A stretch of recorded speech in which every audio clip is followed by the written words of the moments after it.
Right. Welcome, everyone. Thank you so much for joining us for the April speaker series for the IDA, International Dark Sky Association, Utah Chapters 2021 speaker series. We are so fortunate today to be joined by Representatives Carol Spackman Moss and Steve Handy. They're going to tell us a lot of wonderful things related to the topic of effective dark sky engagement. But before we get started in that, I have a couple of housekeeping things I'd like to share with you. So first of all, I did want to let you know that we are recording this meeting. It's okay to change your name or turn your camera off if you'd prefer not to have your image recorded. Secondly, we will take questions from the audience at the end of the discussion today. So please feel free to enter your questions in the chat. We'll take about 15 minutes at the end to do that. Note that your questions are coming straight to me as the host. So if you don't see them show up in the chat, that is why. First, I'll introduce myself. My name is Cassidy Jones. I'm the new outreach chair for the International Dark Sky Association Utah chapter. And IDA as an organization has a simple mission. It's our goal to preserve and protect the nighttime environment and our heritage of dark skies through environmentally responsible outdoor lighting. We'd love for you to join us. We are a membership organization staffed entirely of volunteers. If you're interested in becoming a member of the IDA, you can visit darksky.org. And there's opportunities to become a member, lots of opportunities to engage with different committees in our work here in Utah. So a couple of things about today's presentation. I'm really thrilled about it because I believe very strongly in the importance of our ability to engage in advocacy and effective civic engagement as dark sky defenders. And that takes a little bit of skill.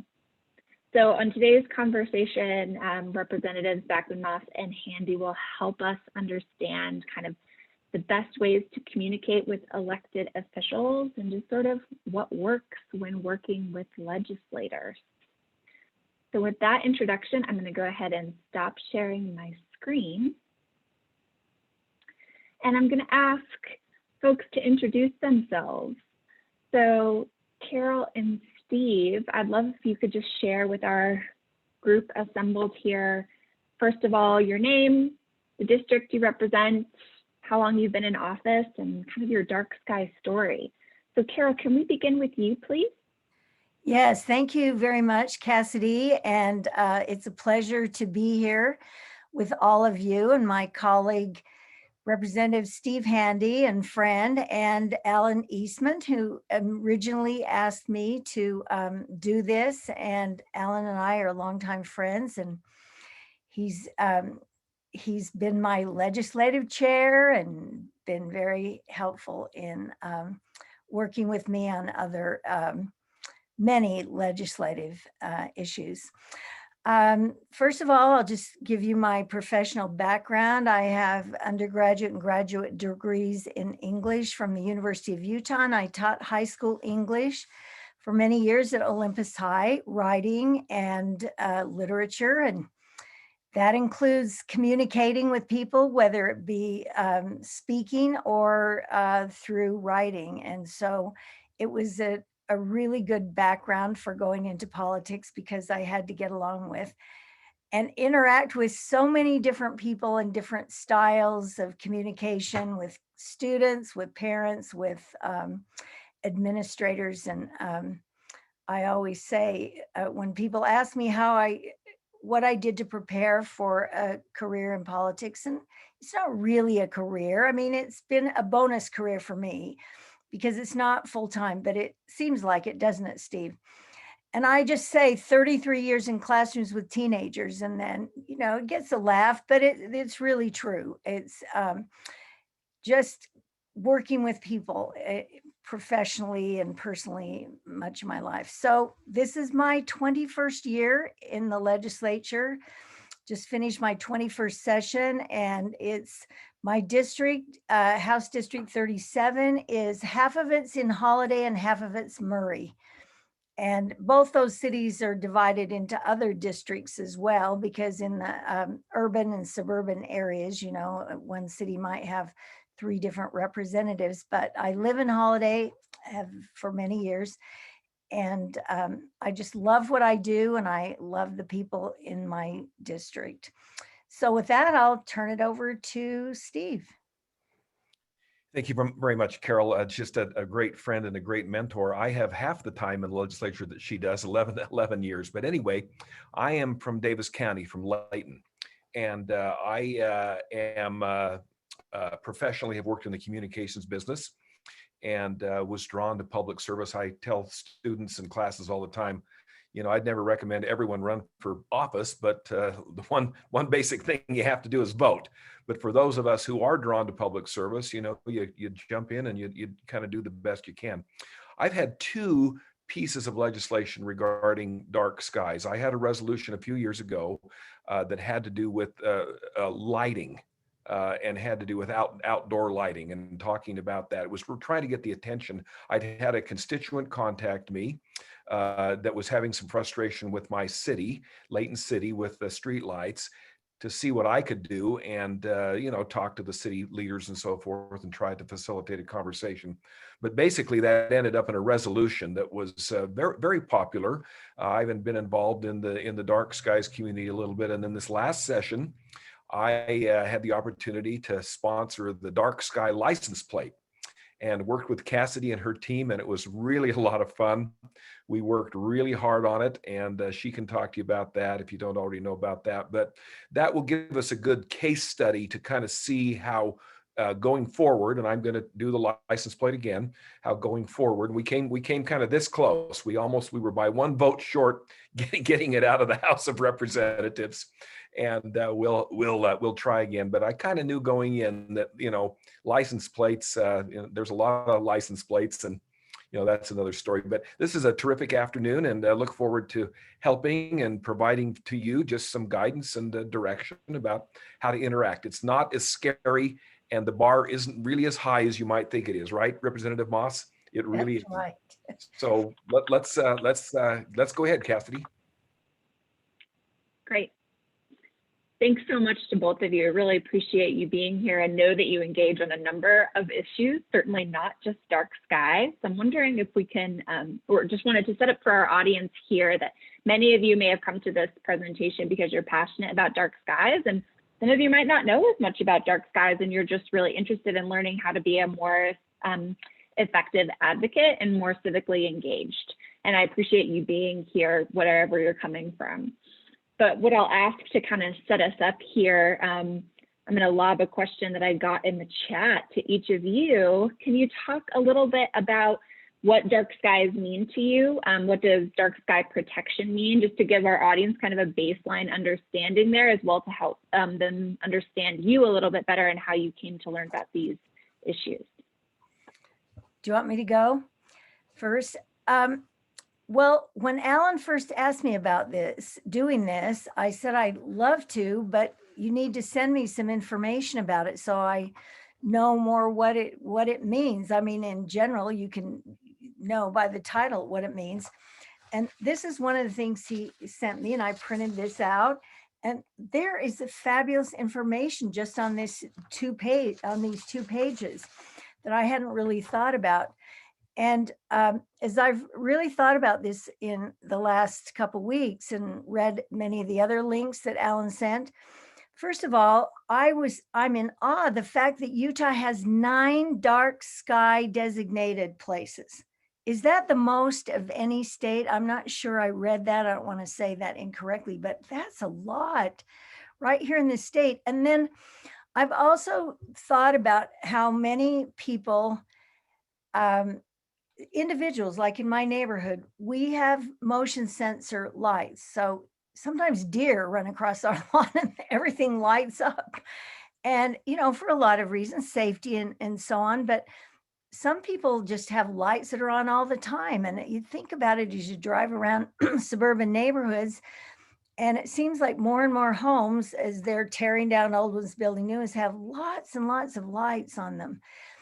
And you look around they're building a lot of condominiums in those parking lots. So I'm really looking at how they're angled. Are they down? Are they up?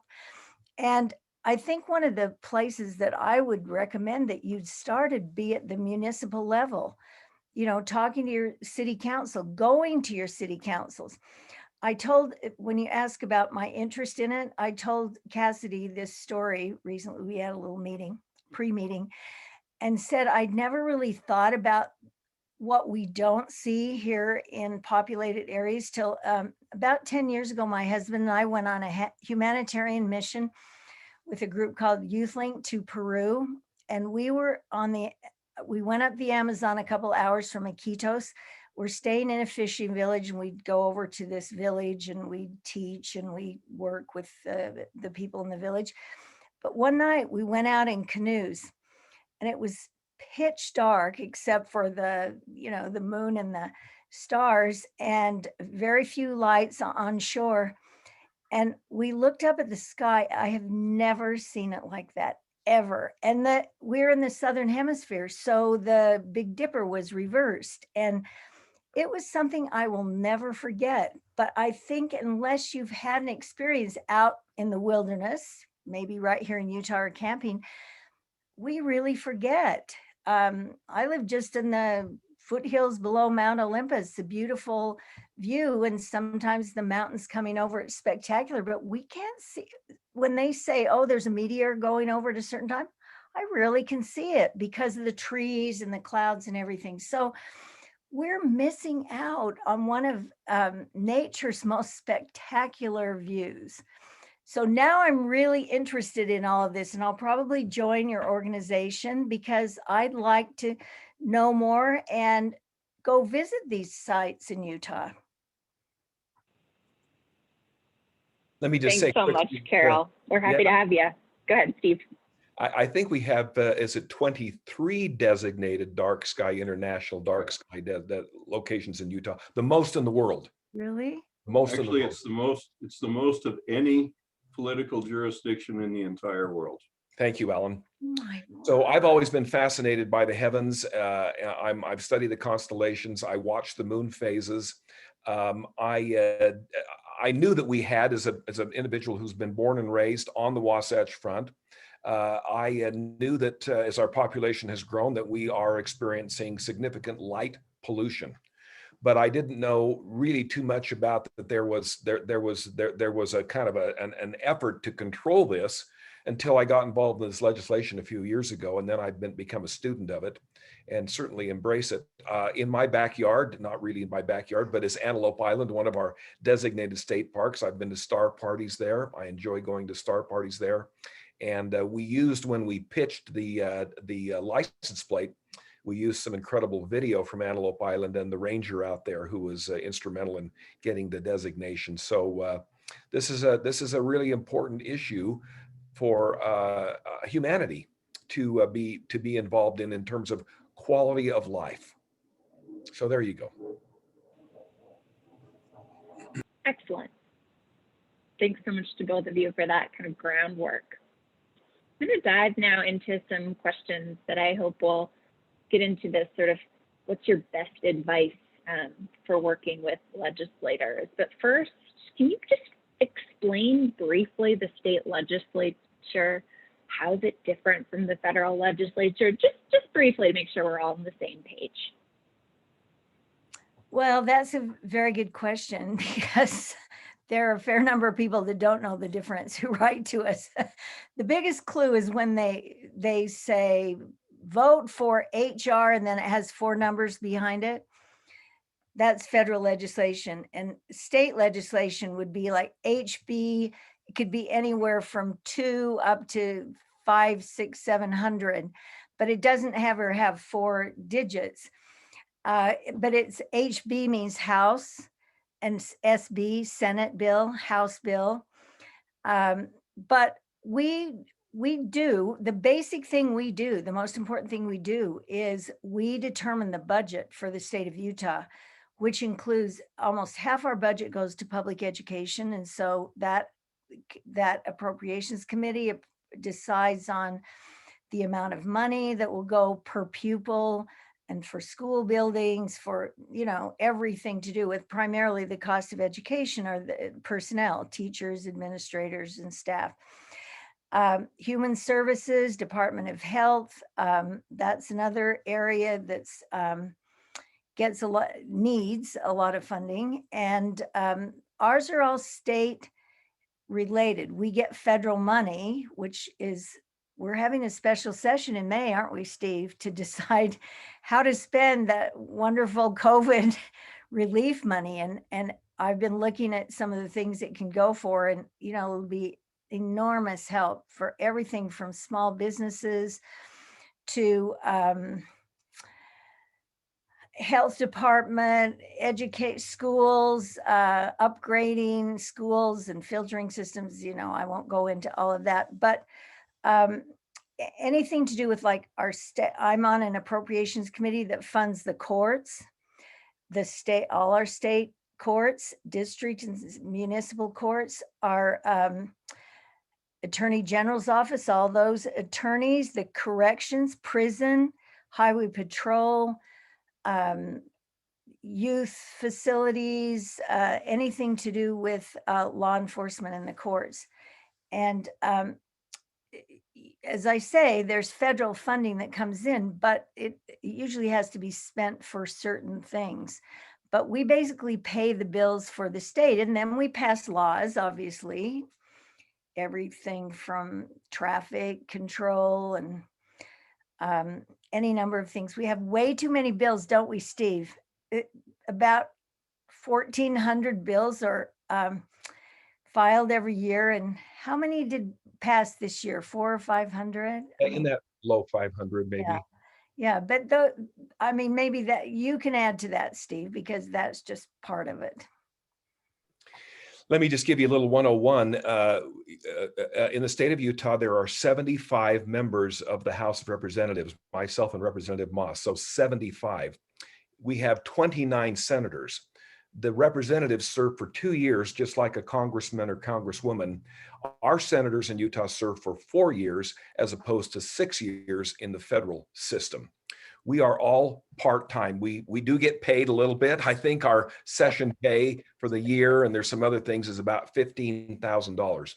We started meeting this year on January 19th. The Constitution was changed to adjust it to flexibility, and we go for 45 days. We're not actually at the Capitol on Saturdays and Sundays, but those are busy days of catch-up days anyway. And so it's an intense time. It's one of the shortest sessions in the year. Now, people say, well, what do you do the rest of the time? Well, things like this, you're planning for next year.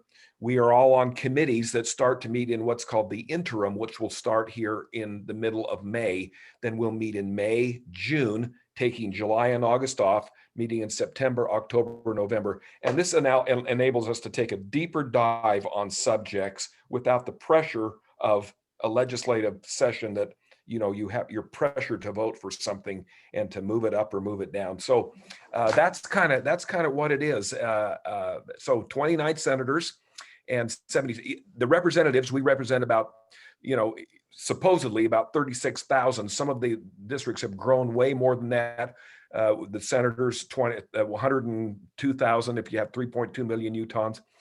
And but this is a redistricting year every 10 years. And so there's going to be some shifting around in the districts and how many. So we're not going to get more state representatives, but you're going to represent more people. And the senators are going to represent more people. Would that be characterized correctly, Carol, with the growing population? So that's true. And there'll be shifts because in the southwest part of Salt Lake County and in Utah County, there's much greater growth than it is here on the east side of Salt Lake County. And I suppose it's the same for you in Davis County. And we have a little older population. And I hope we don't have to combine districts because we just don't want to see that happen. And you've heard the term gerrymandering.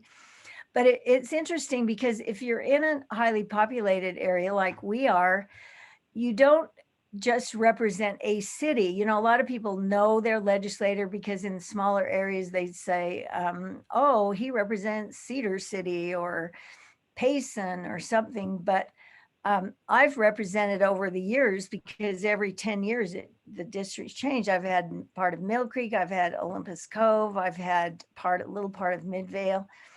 So it changes. And like I said, Holiday has probably three parts of Holiday, three different representatives. So I'm not ever, you know, and I mean, I'm not ever judgmental when people don't know who they are. Just a couple of years ago, somebody said, oh, are you still on the Holiday City Council?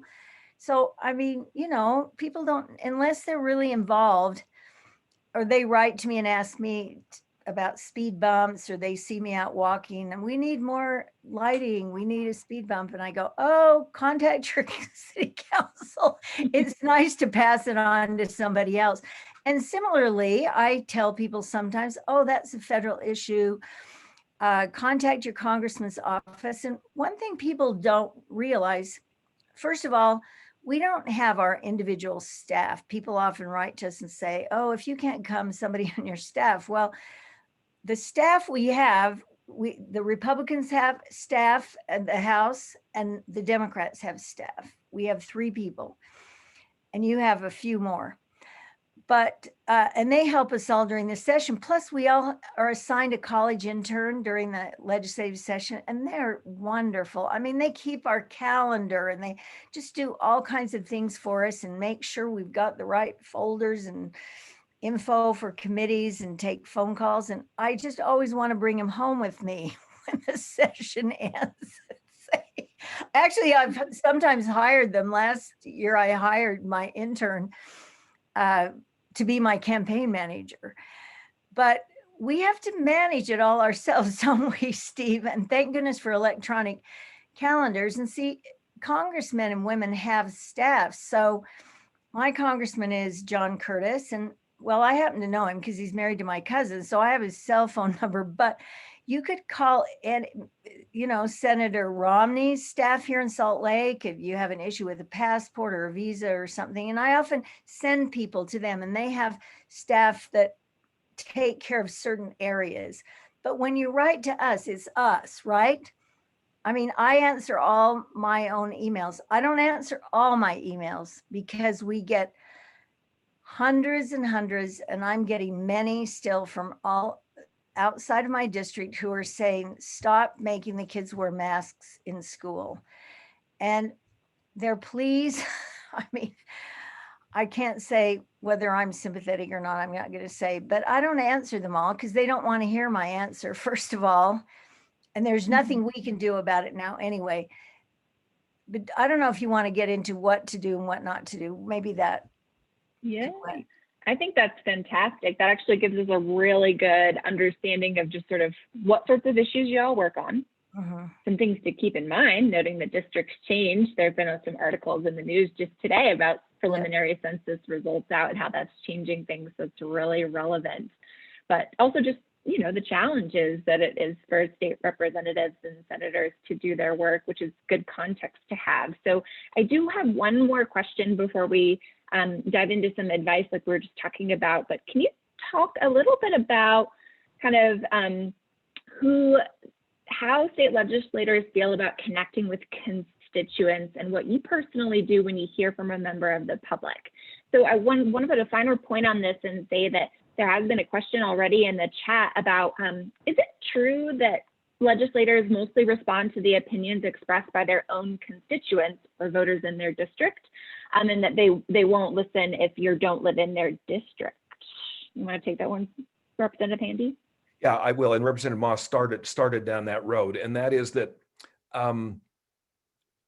I guess I can say that a lot of people, you can't know all 36,000 people, but I've lived here over 40 years. Representative Moss has lived in Holiday for a long time, deeply involved in her community and the schools. And so I do know a lot of people, but there's a lot of people I don't know. But it's extremely helpful for people to provide their address, and I'll pretty well kind of know where it is.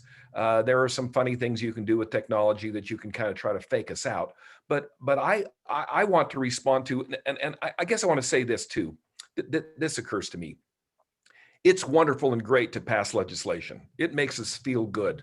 I wanted to get the dark sky license plate through. We're going to get it through one of these times. But I'll tell you what gives me the greatest satisfaction is for someone to contact me, a constituent, and I could give you multiple stories, and so could Representative Moss, that I can really help them make government work for them. I mean, technically, we don't have any power, but we can call a state agency and say, and try to facilitate communication. I mean, they will listen to us most of the time, but we can facilitate communication. But we don't have any executive authority. We can't tell them what to do, but we can facilitate. But I love to break down barriers and have people understand this truly is representative government, and it truly does work. I mean, it's difficult for any of us to get access to a congressman, a congresswoman, a senator, a U.S. senator. I mean, that's nearly impossible to have any kind of individual impact, but people can contact us and we will respond. And that's my great satisfaction in this service that I'm giving, is helping people. You know, it could be a custody thing. My ex isn't paying his child care. My driver's license has expired. Like Representative Moss, the passport kind of things, or Social Security things, or veterans benefits. You know, we can't really help them with that, but we can refer them. But state things, we can do a lot of great things. And I'll tell you what, when that happens, that's my satisfaction. I can think, geez, I want my name on some legislation and to say, some attaboys, but to really help people that no one ever knows about except that individual who contacted me. That's what I really, really like. I like to be able to break down barriers, show people that state government can work for them. Yes, that is so well said. And that's what I love about it too. We call it constituent services. And I've said many times, what a title does for me and for my constituents is that it allows me to talk to the top person. I can call the director of the Department of Health or the director of Workforce Services, or I'm good friends with the head of the DMV. He's done a lot of helpful things to constituents who the average person has to start at the bottom of the bureaucracy and work their way up. I've helped people who had mix-ups over getting food stamps. And I mean, like you said, Steve, I mean, I could a long list of things. And one of the payoffs is when I campaign every 2 years, and I know a lot of people, and I go to their door and they go, "Oh, you helped us with the da-da-da, whatever it is, and put a sign out." And, they're kind of my friends for the rest of my life. And I mean, like you said, it's nice to pass bills and get some credit, but it means a lot more because people see me out walking. They know who I am. And, they'll stop and say, "Oh, can I tell you about something?" My husband's used to my 30-minute walks being about an hour because I run into people, but that's why I do it. I don't do it for money. I don't do it for recognition. I do it because I truly believe in public service. And that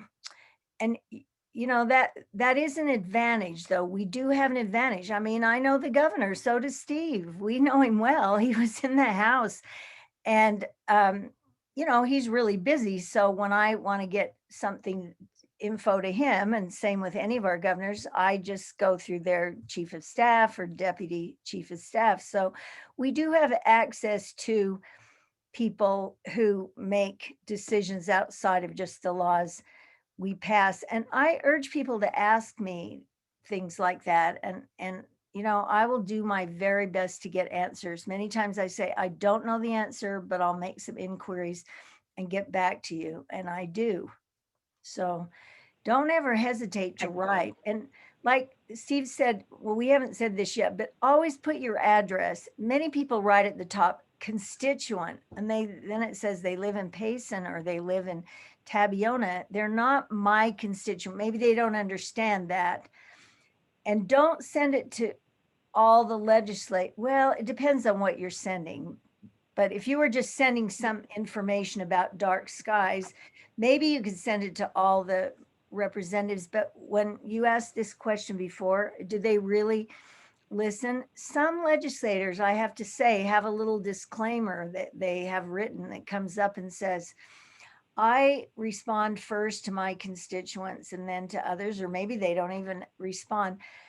I respond to many of them, not only my constituents. For example, because I was a teacher for so many years, I have teachers from all over the state write to me and tell me about problems they have or ask me questions, because I think that's a natural part of my constituency. So I'm just as likely to answer a teacher that lives in St. George as I am one that lives in my district. So it just varies. It varies. If you're just calling to tell us all off, I mean, calling, if you're just writing.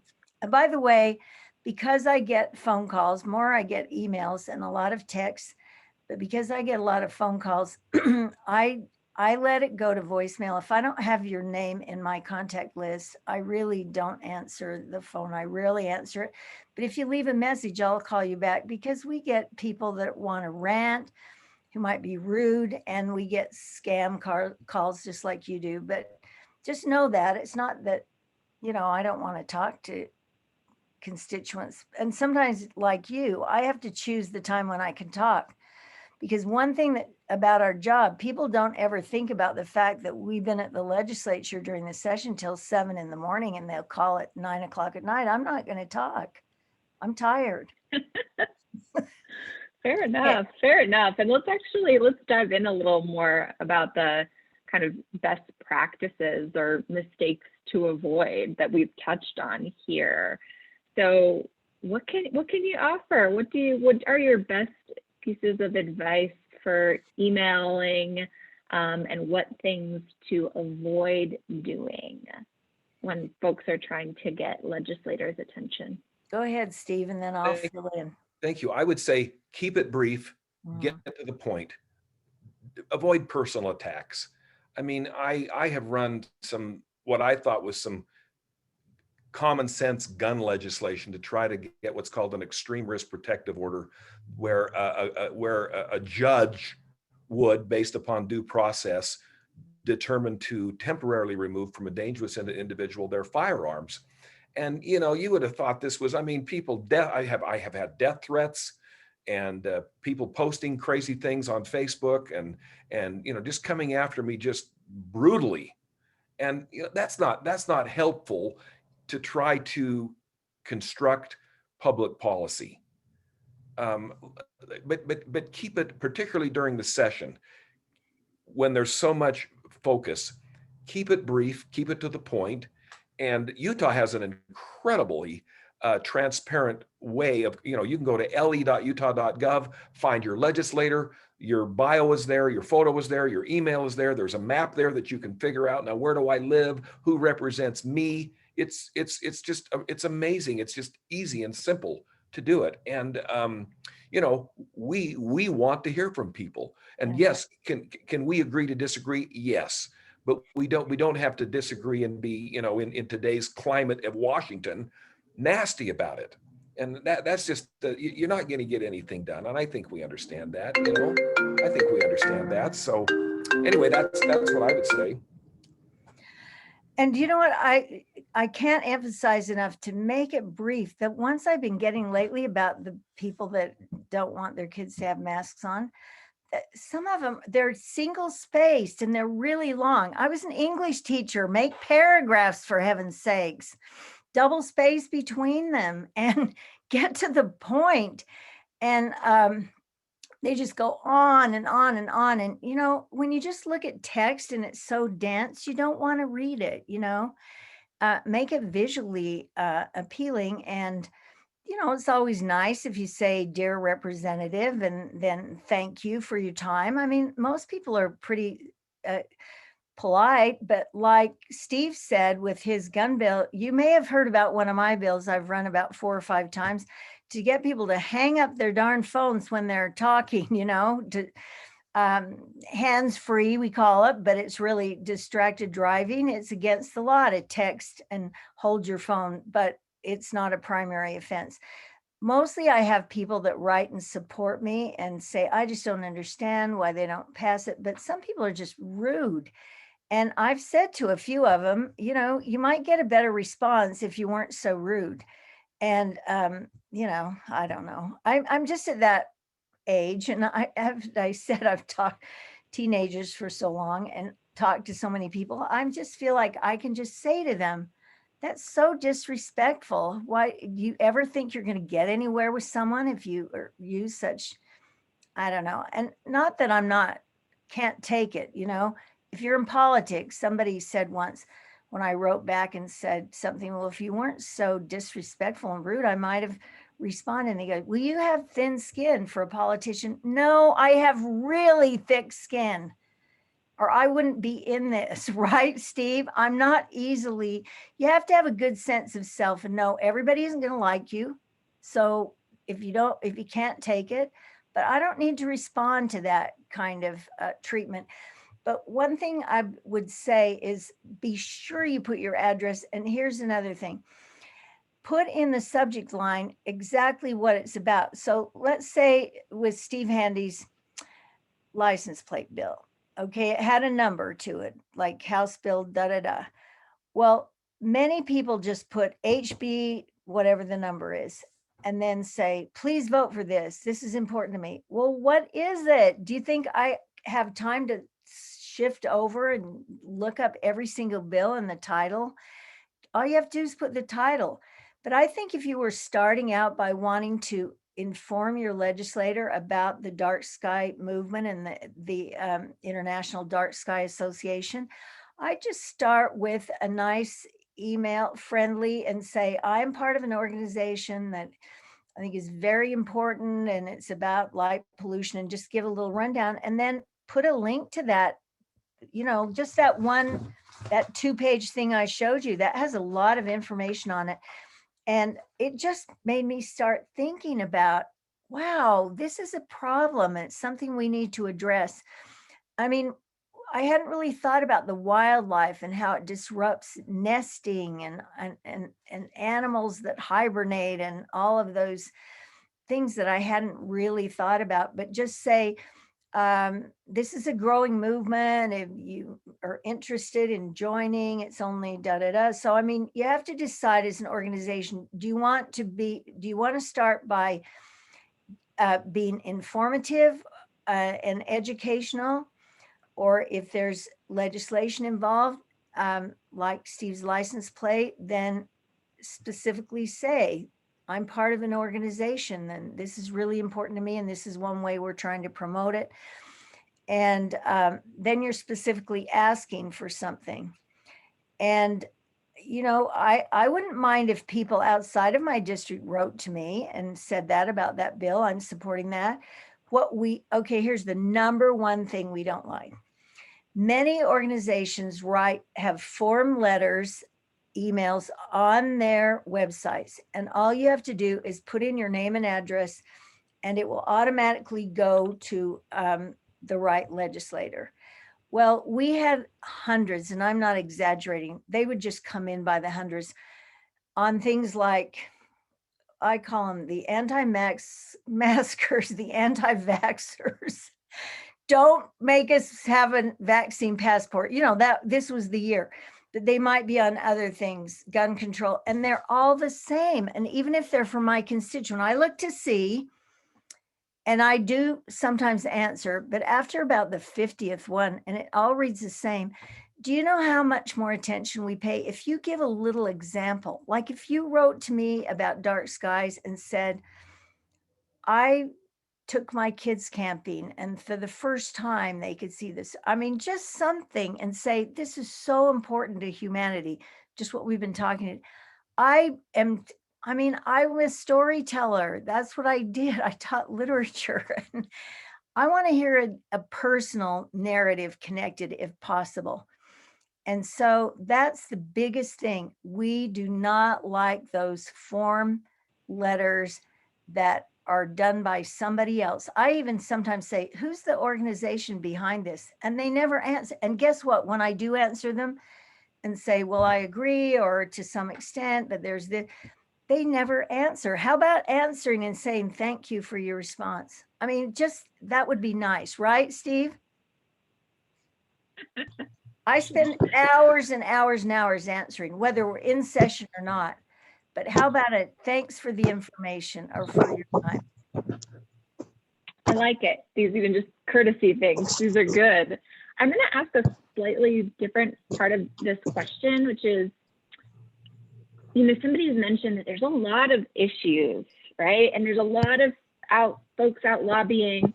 How can a group like ours or another group kind of stand out from the others in terms of how they're, sharing their message? You all kind of indicated that a little bit. Do you have any other thoughts about how to stand out? Well, I can see Kate Kopishki on this. Did I pronounce your name right, Kate? On this call. And she and her husband, Ralph Becker, Kate especially sent us many emails about the billboard legislation. And it was so well written and so effective. She's not my constituent, but it's a big issue. And she worked very hard on it. And you know what? It made a difference, I think, for a lot of people. And that, I know that's kind of directly tied to it isn't kind of directly tied to dark skies and all the digital billboards, but her emails were very effective. They weren't calling names. She was just pointing out many, many facts and how this was going to take away municipal authorities, clear down in little towns in St. George, and not St. George in southern Utah, but St. George, but the gateway to national parks and so on. If every town is just filled with, we should let cities and municipalities make their own decisions. But that was such an overreach, but that was really effective. Thank you, Carol. Here's what occurs to me is that I would love to see what you want to do is we want to build the credibility and the visibility of this community, that this isn't just, the 21 people who are on the call this afternoon. This is a big, big deal. And I would love to see a monthly e-newsletter be sent to all legislators, just informational, what's happening. You've got some great things, these 2 last state park designations. Others are in the pipeline I know about. Just the things that are important to you, that are informative. It can be just a couple of paragraphs, but it should be professionally done. Have some cool, photos like we used in the license plate presentation, and get a graphic, get a logo, and some contact information, create some credibility, and do that outside of the legislative session so that you're building momentum, you're building awareness, you're building, hey, this is there is support. There's support behind this. So that's what I was thinking about. That's my marketing hat on. Yeah, that's a great idea. Getting it in our consciousness, making us aware. I mean, I will pay attention to anything you send me from this organization now, because I really, really like it. I think it's so important. But on many other things too, you've got to stand out because we get so many, but these photos, amazing photos, really good graphics. Those are all really important, because in this day and age when everything's digital, I read magazines digitally, I take newspapers, things have to be visually appealing. And like I said, that just about making paragraphs, and you don't want the text to be too small. Anyway, those are all great. That's a really great idea. That sets the stage for legislation later. Once you've already embraced an organization and thought they're doing great work, then you can get to the next step if you need to. Excellent. Thank you. I got a great question from the audience that I'd like to just go ahead and read. Somebody has written that there may be issues on which you've developed your opinion. When you've already formed your opinion, is, do you still want to hear from the constituent whose point of view is different from yours? That's something that makes people anxious, approaching their legislator whose opinion is already known. Do you have any thoughts? Well, I think that all of us can change our minds. I mean, my position, and I think Representative Moss would agree with this, they can evolve with more information. And so I think that you know, if you're coming up on a vote and you kind of see where the person stands, you know, go on to those that you could still influence, even though you may not be their constituent, but that's okay. But yeah, I think I want to have an open mind, don't you, Carol? Maybe there's something I don't know. I mean, there's lots of things I don't know.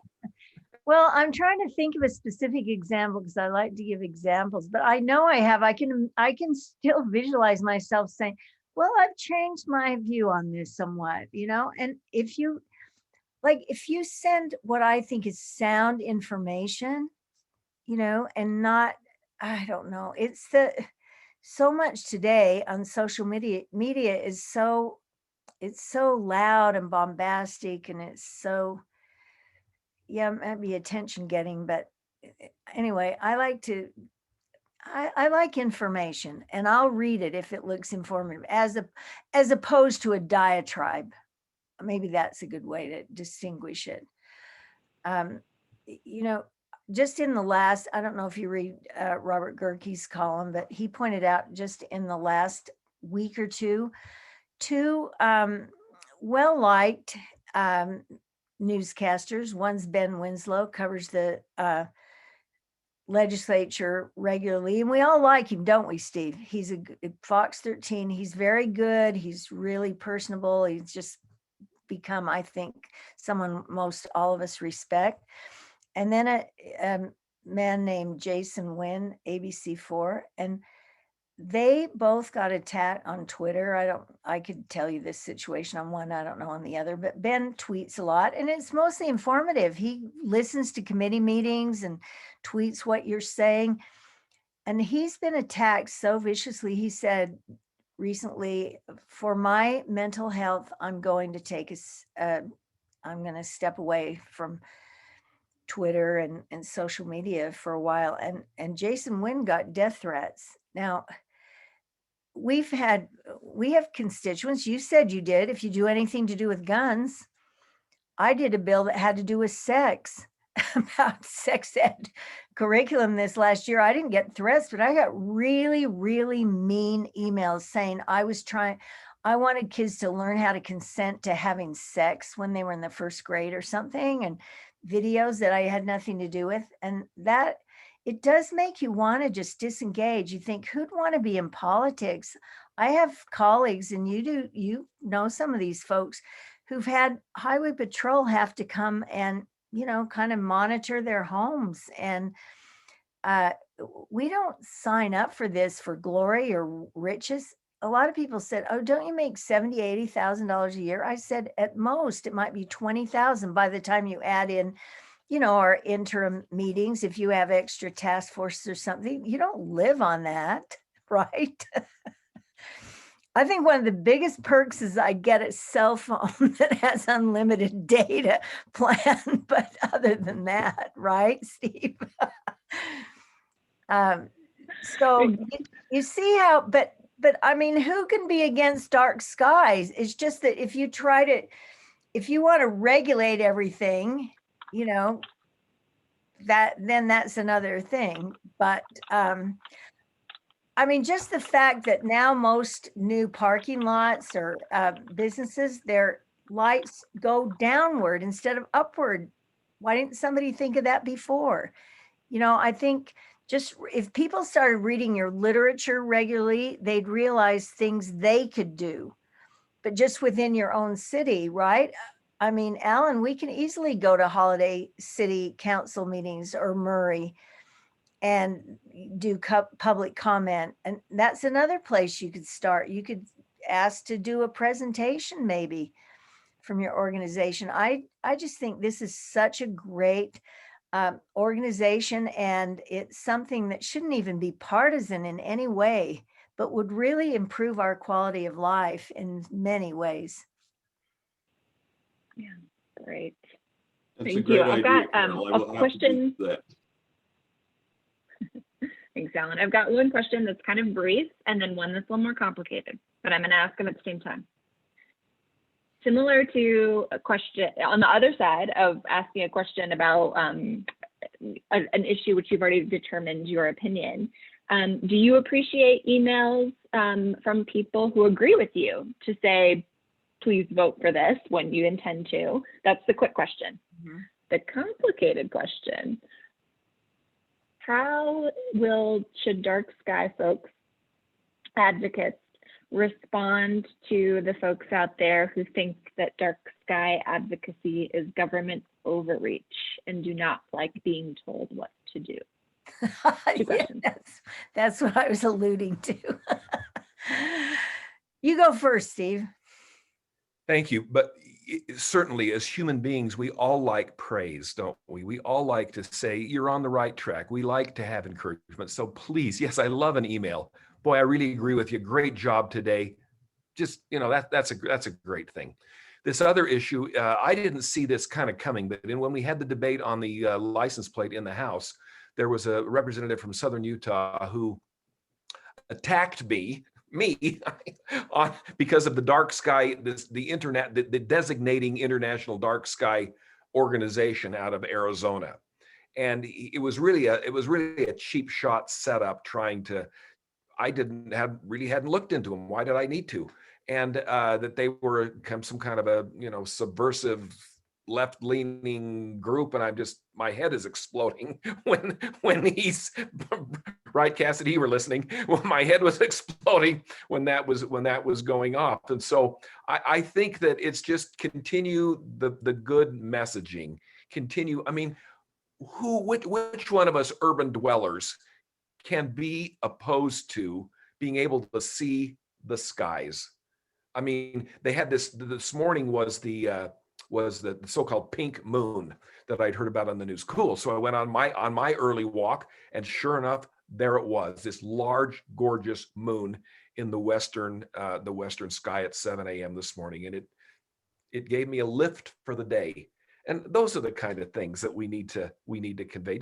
We just need to keep at it in a polite, methodical, constructive, informative way.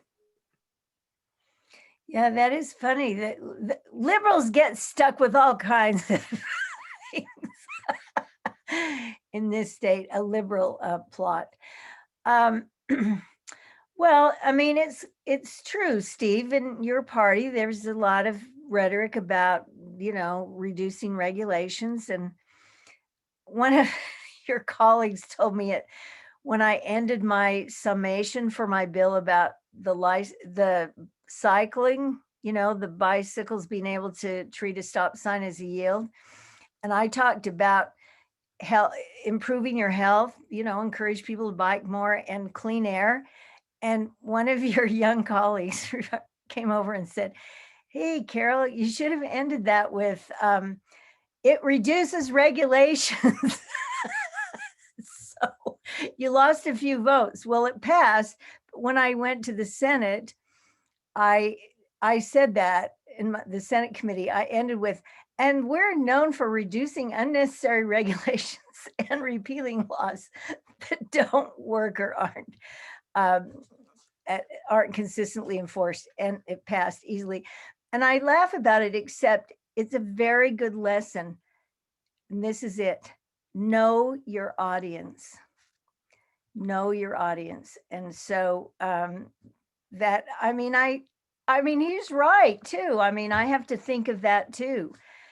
But again, I think when you talk about quality of life, and it doesn't take, yes, you can do a license plate. That's not imposing anything on anyone.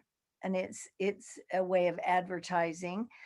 But if you went to your city council and suggested some new development, the condos that are going up everywhere,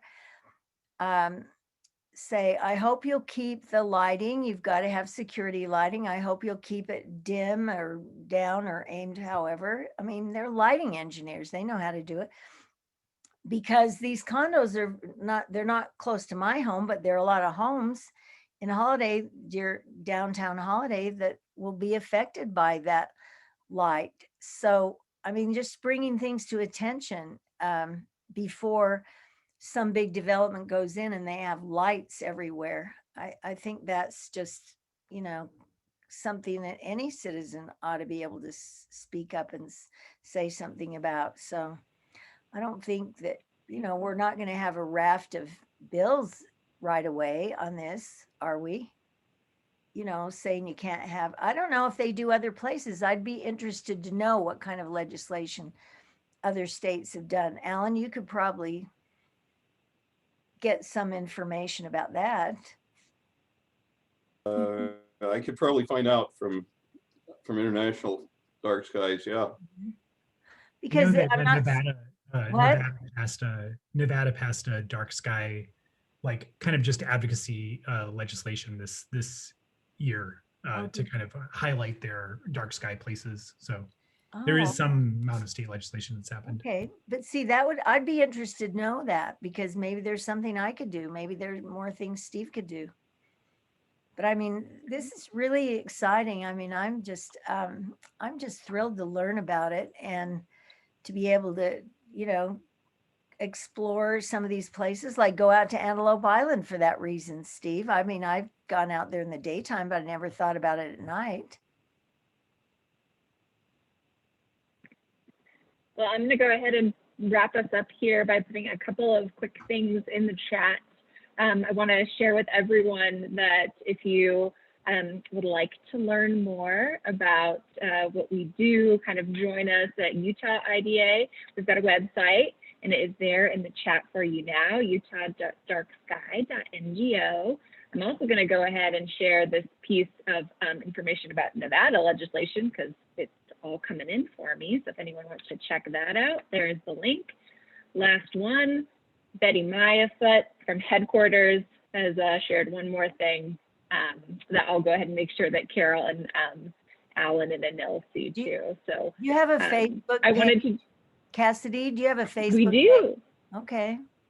We do. So we, Jaden, our intern, is online right now. Thank you, Jaden, for all you do to manage our social media. We've got a Facebook page that I don't have the link up right now, but certainly join us, like us on Facebook. We'd appreciate that. That's how we communicate a lot. And I just want to extend my thanks to both Representatives Carol Spackman Moss and Steve Handy for joining us today, and to all of you for being interested and engaging with us in this way. We hope that we'll see you in May. Have a wonderful evening, everyone. Thank you, Cassidy, and everyone. It's been a pleasure. Happy to hear from any of you. Thank you very much for coming. Interim session, Okay. May 19th. It's coming up. Yes, it is. Bye-bye. Bye. Have a Thanks great again, evening, Carol. everyone. Yeah, my pleasure. Thank you all. Thank you. Carol, I've got one quick thing I want to make sure. Oh, that's okay. Never mind. I won't share that with you. That's okay. Hey, thanks, Jaden. Appreciate all your help.